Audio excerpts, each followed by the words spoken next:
خواتي وخواتاتي والسلام بكم يا جماعة الخير ومسا الخير عليكم زول الفلاون والسلام عليكم. J'espère que vous allez bien. J'espère que vous vous portez bien.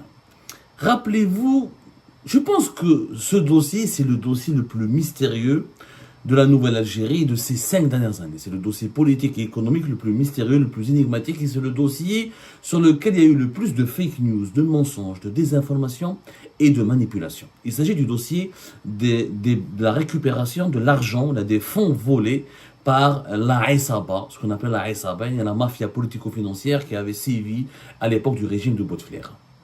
Alors, l'ensemble des oligarques et des dirigeants politiques et militaires corrompus qui faisaient partie de cette Aïsaba, il y a le clan Bouteflika, des oligarques, des ministres, des premiers ministres, quelques généraux, des officiers importants de certains services de sécurité qui se sont enrichis de façon illicite en profitant de leur proximité avec le président de l'Aïs Bouteflika et de leur amitié et de leur alliance avec Saïd Bouteflika, notamment le frère cadet et le conseiller de l'ombre, et qui était en quelque sorte le président bis, le deuxième président de l'Algérie, notamment de 2016 à 2019. Alors, en décembre 2022, Abdelmadjid Tebboune, le président algérien, a parlé de 20 milliards de dollars qui auraient été détournés par la Aïsaba de l'époque de Bouteflika. Ensuite, en janvier 2024, il y a eu d'autres chiffres. Les autorités algériennes, notamment Abdelmadjid Tebboune, avaient annoncé que l'État algérien a récupéré l'équivalent de 30 milliards de dollars de biens appartenant aux anciens dirigeants et hommes d'affaires de l'époque de Bouteflika. Toujours l'Aïsaba. 20, 30 milliards, les chiffres sont totalement contradictoires. En mai 2023, un autre chiffre était apparu, c'était 22 milliards de dollars. Ensuite, en décembre 2023, on parle de 30 milliards de dollars. On est passé de 20 milliards de dollars en décembre 2022 à 22 milliards de dollars en mai 2023 et 30 milliards de dollars en décembre 2023. De l'argent qui aurait été récupéré parce que de l'argent qui a été récupéré, qui a été, comment dirais-je, de l'argent qui a été récupéré à la suite des enquêtes judiciaires et sécuritaires menées pour démanteler les fortunes, ou débusquer les fortunes cachées, les fortunes illégales, illicites et les biens mal acquis des membres de cette Aïsaba. Et par temps, toutes ces informations sont complètement fausses. Pourquoi ? Parce qu'il y a en Algérie un fonds qui existe, qui a été créé par l'État algérien, je crois qu'en juin 2021, et dans ce fonds, c'est un compte spécial, c'est le fonds des avoirs et biens confisqués ou récupérés dans le cadre des affaires de lutte contre la corruption. Le numéro de ce fonds, c'est 302 152 3000. Ce fonds a été créé par l'article numéro 43 de l'ordonnance 2107 de la loi de finances complémentaire de 2021.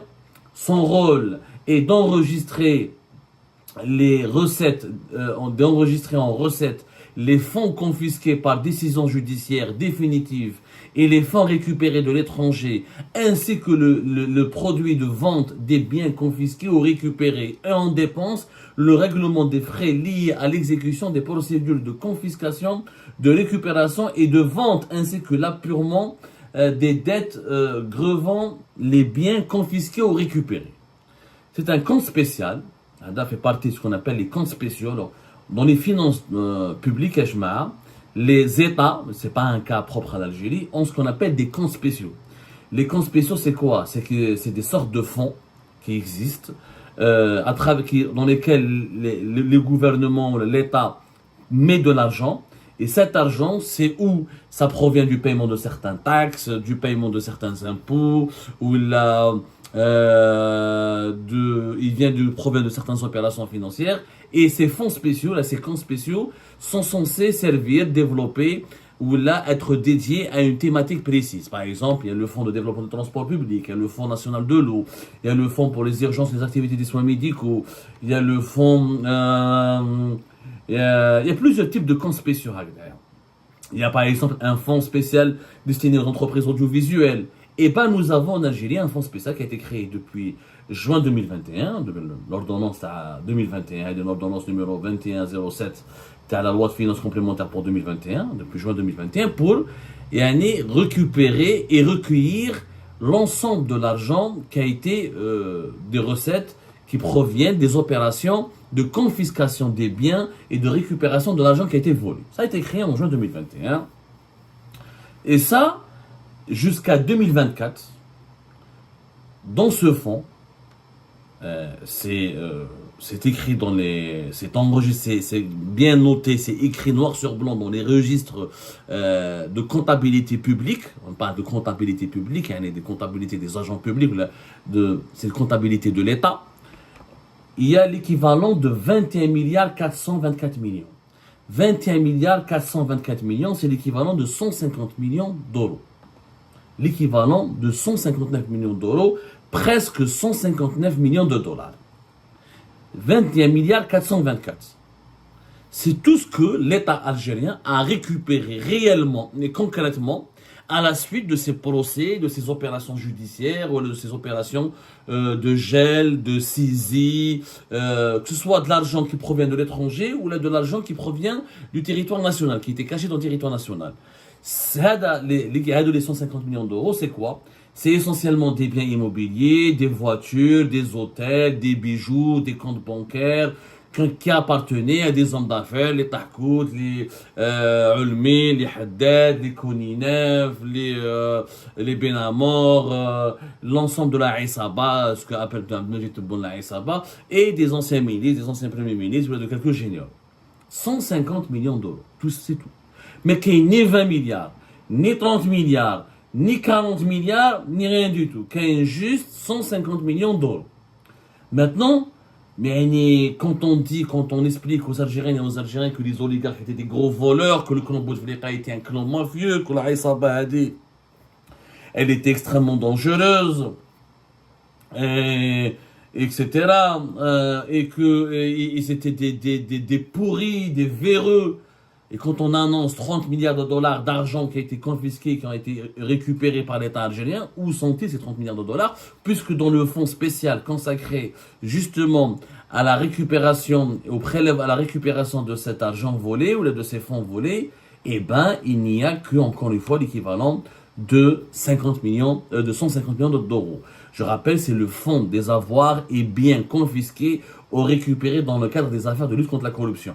Le fonds HADA, c'est le numéro 302 152 3x0, pour reprendre la nomenclature dans les lois de finances et dans les comptabilités des agents publics. C'est des numéros d'identification à travers lesquels on peut retrouver le fonds pour connaître qu'est-ce qu'il y a dedans. Donc l'État est obligé de révéler, de faire preuve de transparence et de révéler les fonds l'argent, les montants d'argent qu'il place, le montant des sommes d'argent qu'il place dans ces fonds spéciaux. Donc, mais qu'est-ce que 30 milliards d'Ajma? Il n'y a jamais eu 30 milliards de dollars d'argent récupéré. Il n'y a jamais eu de 20 milliards d'argent qui ont été récupérés. Pourquoi? Maintenant, on n'a jamais expliqué aux Algériens pourquoi.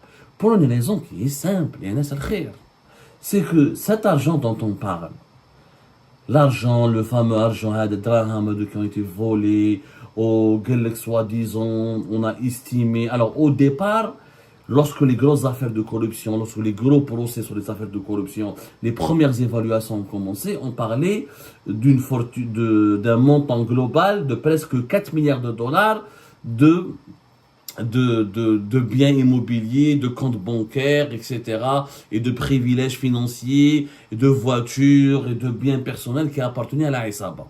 Et encore une fois, on n'a jamais récupéré 4 milliards de dollars et on s'est contenté de 150. Pour une raison qui est simple, ce qui a été saisi par l'État algérien, ce sont la majorité des biens immobiliers et des actifs d'entreprise. Les oligarques, c'était des hommes d'affaires. Les hommes d'affaires, quand on dit que quelqu'un, les Algériens et les Algériens n'ont pas de culture économique, et malheureusement les dirigeants algériens, c'est des ignorants sur le plan économique, donc ils ont été manipulés malheureusement par des pseudo-économistes, ce que moi j'appelle les économistes à les plateaux, les économistes de dimanche. Ils n'ont jamais fait d'études très poussées, ou là c'est des diplômés de l'université algérienne, là, ils ont les télévisions, ils prétendent être des experts, ils donnent des chiffres, ils se font passer pour des experts, et ils donnent des évaluations sans faire aucun travail de recherche pédagogique, scientifique et rigoureux. Ali Haddad, Tahkout, ils avaient de l'argent, mais il n'était pas dans leur poche. C'était des actifs de leur entreprise. La majorité de la fortune, Ali Haddad, il pesait plus de 1 milliard de dollars, sa fortune. Il était, il possédait une fortune de plus que 1 milliard de dollars à un moment donné. Ali Haddad, il hack jusqu'à 1 milliard et demi de dollars. Mais le 1 milliard et demi de dollars, c'est la valeur des actifs qu'il possède. C'est quoi les actifs? C'est les entreprises. C'est les actions qu'il a dans ces entreprises. Et ces entreprises, ils ont du matériel, ils ont des engins, ils ont des bureaux, ils ont des terrains, ils ont des chantiers, ils ont des matériaux, ils ont un parc roulant. Les actifs dans les entreprises. Les actifs, c'est ça. Les actifs de l'entreprise, c'est tout ce qui fait partie, tout ce qui permet à une entreprise d'avoir une activité économique, de travailler. Des fonds de roulement, du matériel, des équipements, des biens, des terrains. C'est ce qui permet de valoriser une entreprise. Sauf que cet argent, Ali Haddad le possédait, mais théoriquement, parce qu'il était l'actionnaire majoritaire de son groupe, le groupe ETRHB qui avait plusieurs filiales. Mais ça ne veut pas dire qu'avec 1 milliard et demi de dollars, qu'il y a tout l'argent qu'il possédait, 80% c'était des actifs de son entreprise. Et c'est tous les hommes d'affaires du monde entier qui sont comme ça. Qu'est-ce que Steve Jobs ou là, Elon Musk ont des fortunes de plus de 100 milliards de dollars. Et ça ne veut pas dire qu'ils ont 100 milliards de dollars dans leur compte bancaire. Non, c'est la valeur de leur business. C'est la valeur de leurs actifs. C'est la valeur de leurs actions et leur part dans les entreprises qu'ils possèdent. Leurs entreprises gagnent beaucoup d'argent. Elles font 10 milliards de dollars de chiffre d'affaires par an. Elles ont les actifs dans ces entreprises. La valorisation de leurs actifs donne une évaluation de leur fortune. C'est ce qu'on n'arrive pas à expliquer aux Algériens. Une fortune ne signifie pas un portefeuille. Une fortune ne signifie pas un compte bancaire. Une fortune ne signifie pas un shkara, un sac d'argent. Une fortune, c'est l'accumulation de capitaux et d'actifs. Surtout l'accumulation d'actifs. Ali Haddad, Tahkoud, Ulmi, les Ben Hamadi, Rabrab, ils ont tous de l'argent. Mais essentiellement dans leur entreprise.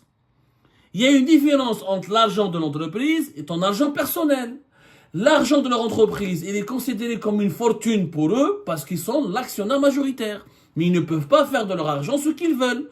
Leur argent personnel, c'est de l'épargne personnelle. Ils avaient des comptes. Leur argent personnel, c'est quelques millions de dollars, pas plus. C'est pour ça que quand l'État, quand il a voulu casser Ali Haddad et casser les oligarques, il a cassé les personnes, mais il a cassé les entreprises. Pourquoi l'État n'a récupéré que 150 millions d'euros? Parce que le groupe ETRHB, le groupe Tahkout, le groupe Koninev, le groupe Sovac, l'ensemble des hommes d'affaires, les entreprises et les groupes économiques privés, t'as les oligarques de l'époque de Bouteflika, t'as le clan de l'Aïsaba de Bouteflika, ils ont été cassés. Quand les entreprises, les marchés, tu bloques les crédits bancaires, tu lui interdis, tu lui gèles les comptes bancaires, tu l'interdis d'accès au marché, sous administration judiciaire, tu disais à l'administrateur, pratiquement sous surveillance, les actifs perdent de leur valeur. On a cassé les groupes privés contre l'État algérien. Le régime post-Hirak, tellement il a cassé les entreprises privées, les oligarques de l'époque de Bouteflika, que ces entreprises ont perdu de leur valeur. ما عندك ما تبيع فيهم. T'as le tirage, بتحيل الماتériel, t'as bloqué, تحيل les chantiers, ما تخليهاش تخدم. خلاص, ça n'a plus de valeur. Tu peux pas la vendre. Une entreprise, elle a de la valeur si elle continue de travailler, si elle continue de générer de l'argent, tu peux la nationaliser, comme tu peux la vendre à un repreneur étranger et tu récupères cet argent. C'est pas ce qu'a fait l'État algérien. L'État algérien, qu'est-ce qu'il a fait avec les oligarques? Il s'est attaqué à leur personne. Mais il a mélangé la personne morale avec la personne physique. Comme il a pensé qu'Ali Haddad avait une porte de 1 milliard et demi de dollars, Haddad, il a un puits, un dobir, il fait les dollars ou les devises. C'est pas du tout comme ça que ça se passe. La fortune de ces gens-là, c'est leurs entreprises. Si l'État algérien voulait récupérer cet argent, il fallait qu'ils prennent soin de leur entreprise au lieu de les faire couler. Au lieu de faire couler le THB, le groupe Koninev, le groupe Tahkout, le groupe Sovac, et l'ensemble des entreprises et les filiales de ces groupes-là et leurs investissements privés, il fallait les préserver, les valoriser, les mettre en vente auprès des investisseurs étrangers, les nationaliser comme ils ont fait quelques nationalisations. qui met avec les Kouninef, par exemple, l'usine de Djidjel, le complexe industriel pour la fabrication de l'huile de table, a été nationalisé avec le groupe Madar. L'huile de table qui a été fabriquée à Alger par, comment ça s'appelle, Safia, qui était dans le groupe Kouninef, a été nationalisée aussi. Mais ils ne l'ont pas fait systématiquement avec tous les autres. Et quand tu nationalises une entreprise, c'est pas bon signe en économie. En économie, quand une entreprise elle est nationalisée, c'est pas très valorisant. Ça veut dire qu'elle n'est pas indépendante. Ça veut dire qu'elle appartient à l'État. Et l'État, il est très regardant. Donc les investissements ne seront pas beaucoup valorisés. Elle perd de son prestige. Elle perd de son intérêt pour les investisseurs étrangers. Parce que les investisseurs étrangers, des entreprises étatiques dans des pays comme l'Algérie. Or, il fallait préserver ces entreprises, leur laisser encore les marchés, les mettre en vente à des partenaires étrangers. C'est comme ça qu'on aurait pu récupérer 4 ou 5 milliards de dollars. Mais comme ça, malheureusement, ce qui s'est passé, par exemple, les Haddad, qu'est-ce qu'ils ont fait? 57 lots de terrain. Ils ont trouvé 452 crédits bancaires avec un coût de l'équivalent de 706 millions d'euros. Il avait 275 projets qui ont rapporté au groupe pendant 10 ans 6 milliards et demi d'euros. Mais réellement, c'est des projets qui ont été réalisés. Les projets que le groupe TRHB les a réalisés sont restés dans les caisses du groupe TRHB. Il a volé une partie, il a surfacturé, il n'a pas payé beaucoup d'impôts. Mais l'essentiel, tous les 6 milliards et demi d'euros, Haddad ne les a pas pris pour lui. C'est resté dans les caisses, il a réinvesti, il a développé les TRHB. L'État, qu'est-ce qu'il a pris? Il a pris des biens immobiliers et 57 lots de terrain. Les crédits bancaires, c'est des crédits. Wesh, tu peux pas les récupérer, parce que c'est des crédits, il était censé les rembourser. Et comme on a cassé le groupe TRHB, ces crédits n'ont pas été remboursés. D'ailleurs, on dit que le groupe Haddad n'a jamais les oligarques n'ont jamais remboursé leurs crédits, c'est complètement faux. C'est complètement faux. Je défie, s'il y a une enquête sérieuse, il faut qu'il y ait une enquête sérieuse, on va comprendre et on va vérifier. Si on doit vérifier par A plus Z combien d'entreprises, combien d'hommes d'affaires algériens à l'époque de Bouteflika n'avaient pas remboursé ces crédits, il y a eu des crédits non remboursés, mais il y a eu aussi beaucoup de crédits qui étaient remboursés. C'est complètement faux, mais on n'a jamais cherché la vérité dans ce domaine-là.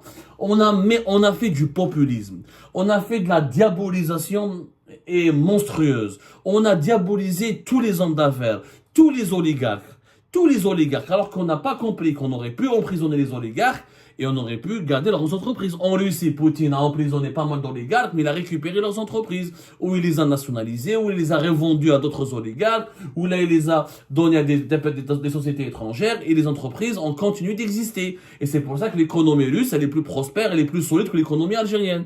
Les entreprises, on les a cassées, et à la fin, l'État, qu'est-ce qu'il a récupéré? Des voitures, oui, ils ont récupéré des voitures, des Mercedes. Mais donc, ça te rapporte pas 30 milliards de dollars. Ça te rapporte même pas 1 milliard de dollars. Ça t'a ramené 150 millions d'euros. Parce que c'est des propriétés qui sont en dinars, qui sont en Algérie. En Algérie, mais qu'est-ce des propriétés, mais qu'est-ce des villas 5 ou 8 millions d'euros, là. Et même, il y a Haddad, il avait une magnifique villa في البيار. Magnifique villa في البيار, dont la valeur était estimée à plus de, donc là, quand il avait racheté, à l'époque, 3 millions d'euros, 5 millions d'euros, ça fait aller. Mais c'est 5 millions d'euros, pas plus. Mais c'est 5 milliards ou 6 milliards. La richesse de l'Haddad, c'était son entreprise. La richesse des Kouninef, c'était le groupe COGC. La richesse de Tahko, c'était le groupe Tahkout. Après, ces oligarques avaient des biens étrangers. Mais l'État algérien n'a rien pu récupérer. Et même les hôtels qui sont à l'étranger, les appartements qui sont à l'étranger, c'est pas beaucoup d'argent. Chef de Dubaï, les révélations de Dubaï, sur le Wikileaks, les fameuses révélations sur les propriétés immobilières et les biens mal acquis à Dubaï. Les Algériens ont investi et ils possèdent pour l'équivalent de 650 millions de dollars. C'est pas 6 milliards de dollars. Oui, les oligarques, ils ont investi à l'étranger, mais quand on calcule tous les biens qu'ils avaient achetés à l'étranger, ça ne dépasse pas le milliard de dollars. Donc, il n'y a jamais eu de 20 ou de 30 milliards de dollars qui ont été volés. Jamais eu. Il n'y a jamais eu. Je parle volé en termes de fonds propres. Il y a eu 20 ou 30 millions de dollars qui ont été dépensés pour développer les groupes privés pour leur donner des avantages fiscaux et parafiscaux. Mais c'est pas du vol. Cet argent n'est pas parti dans leur poche. Il a servi à développer leur entreprise. Leur entreprise ont créé des emplois. Et ils ont nourri des familles. Ils ont payé des impôts. Ils ont développé des projets. Allez, Haddad, il a construit. دراهم اوكي 6 مليار et demi de dollars mais بدا الجروب تي ار اش بي la trémie تاع اديس ابيبا في الجيري c'était le groupe تي ار اش بي il y a pas mal de ronds-points et de routes qui ont été construits par le groupe تي ار اش بي Sovac حبينا ولا كرهنا il a fait une usine في غليزان il a fait des agences commerciales جاب خدم خدامين دخل فولكس فاجن en Algérie Tahkout il a fait une usine في Tielt elle est bien pas bien mais non ces gens-là ont investi oui ce sont des mafieux des corrompus mais ils ont investi ils se sont enrichis ils ont pris une partie dans leur poche mais une grosse partie est restée dans leur entreprise et c'est ce qu'en Algérie on ne veut pas comprendre. Il n'y a pas eu la fortune d'une personne, ce n'est pas ce qu'elle a dans ses poches, c'est la valorisation des actifs qu'elle possède. Des actifs immobiliers, mais aussi et surtout des actifs financiers et économiques. Il y a des parts et des actions dans des entreprises qui génèrent des chiffres d'affaires, qui génèrent des revenus et qui génèrent des bénéfices. C'est ça la fortune d'une personne. Parce que quand il a des bonnes actions dans des entreprises qui marchent bien, il peut revendre ses actions, il peut s'enrichir, il peut gagner de l'argent. Mais ça, on ne veut pas le comprendre. On s'entête à ne pas le comprendre. Parce qu'en Algérie, on a fait quoi? Une chasse aux sorcières. On a voulu égorger, sacrifier ces oligarques pour calmer la colère de la population. On les a utilisés pour des boucs émissaires. Pour dire, ah, si tout va mal en Algérie, c'est à cause d'eux. Si l'Algérie ne s'est pas développée, c'est à cause des oligarques. Si l'Algérie va mal, elle est dépendante au niveau des importations, c'est à cause des oligarques. C'est complètement faux. Ce ne sont pas les oligarques qui ont écrit les lois, qui désignaient le président, ou là qui désignaient les premiers ministres, c'est complètement faux. Ils ont profité, ils avaient des privilèges, ils avaient des avantages, quelquefois des avantages exagérés, excessifs, qui violaient l'intérêt général, quelquefois c'était pas du tout exagéré, c'était justifié, et ça, il y avait un véritable gain, il y avait un véritable bénéfice, puisqu'il y avait des emplois qui étaient créés, des richesses qui étaient créées. Mais voilà le processus de diabolisation, il nous a mené où? Le populisme dans la gestion des affaires économiques et la politisation de la gestion des affaires économiques nous a mené vers un échec total de la récupération des fonds volés de la SABA. C'était 150 millions de dollars, pas plus, 150 millions d'euros. 150 millions d'euros, même pas 160 millions, même pas 160 millions de dollars. Il n'y a jamais eu de 20, ni de 30, ni de 3, ni de 4 milliards de dollars. Tout ça, c'est que du mensonge. Et le populisme, c'est la pire des catastrophes, Ejma. C'est pire que la corruption et la mauvaise gouvernance. Le populisme est très dangereux.